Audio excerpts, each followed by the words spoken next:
somebody of another race for the bigger picture. Never, other than maybe Jay with Title.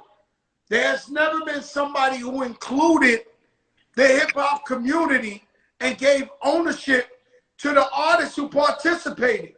This has always been a business where they rate you and thank you for what you gave us and keep it moving. But check this out. You guys went above and beyond. But check this out. Not only do you guys, we all have ownership, everybody gets to participate in the IPO.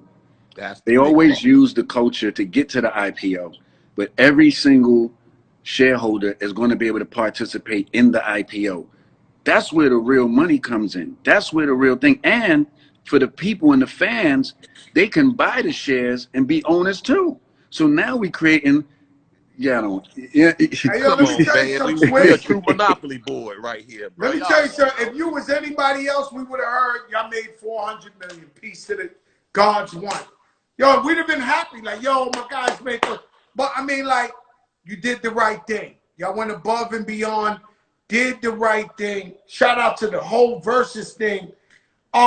Do me a favor. And a lot of these artists who are living legends, let's say, you brought them back to the forefront. The streams went up. Their popularity went up. It was a 50-50 thing. Now, tonight is Biggie night. Wow. One of you, each of you, give me one story, either how you knew Big or how he inspired you in your legacy in your career. I think the first time I met Big, I saw him in the studio just passing by, and I always say I wanted to work with that guy. I never got to work with. In my career, Joe, there's two people I wanted to really work with. That was Biggie and Tupac. Now, I worked with Tupac through Devontae with Bring the Pain, but I never physically worked with Tupac. And those are two artists that I wanted to work with, and I saw Big at that vibe party this night. Well, you was there. And I was there, me and Genuine, this night. I'm getting in the car. He like, yo, we got to work Puff. You know, I heard him. I'm in 2 cars ahead. All we saw was people running. I didn't hear no shots.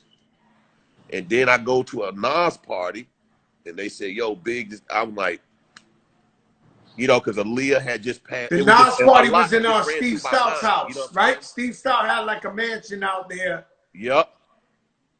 And so that was like, it was like, man, I just felt like the whole memories of Aaliyah, it was just wow for me that night, because I always wanted to work with him. I just know once I heard what Primo done, I was like, man, I could get bigger.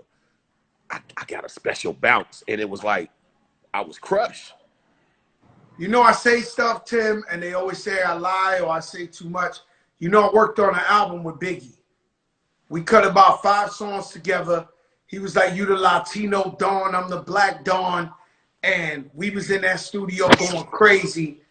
It's verified by Puff Daddy and everybody. But we were like, I mean, I'm gonna keep it real. At the time, we were like dissing Tupac a lot and all that. And so that should have never seen the light of day, which is respectfully so. Because, you know, they both passed on, you know. But, yeah, I work with the B.I.G. for real. Swizz Beatz, what's your memories of Biggie? How did he inspire you? Did you know him?